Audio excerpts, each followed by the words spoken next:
पहिल्यांदा तर मी राज ठाकरेंचे आभार मानतो की त्यांनी या ठिकाणी दोन बंधू एकत्रित येण्याचं श्रेय मला दिलं. श्रद्धेय बाळासाहेबांचे आशीर्वाद हे मलाच मिळत असतील.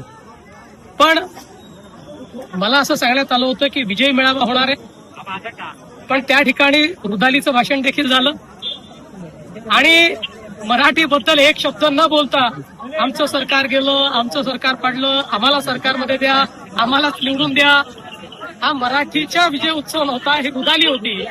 त्या रुदालीचं दर्शन ते त्या ठिकाणी आपण घेतलेलं आहे.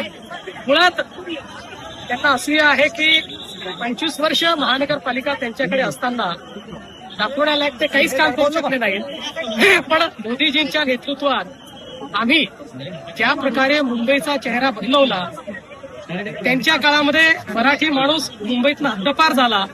आम्ही पीडीडी चाळीतल्या मराठी माणसाला, पत्रा चाळीतल्या मराठी माणसाला, अभ्युदयनगरच्या मराठी माणसाला हक्काचं मोठं घर हे त्याच ठिकाणी दिलं, याची असूया त्यांच्या मनामध्ये आहे. पण मी नेहमी सांगतोय, पब्लिक हे सब जानती आहे.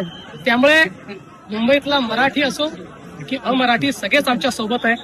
आम्ही मराठी आहोत, आम्हाला मराठी असण्याचा अभिमान आहे, मराठी भाषेचा अभिमान आहे. पण त्याच वेळी आम्ही हिंदू आहोत, आम्हाला हिंदुत्वाचा अभिमान आहे आणि आमचं हिंदुत्व हे सगळ्यांना सोबत घेऊन चालणार आहे हिंदुत्व.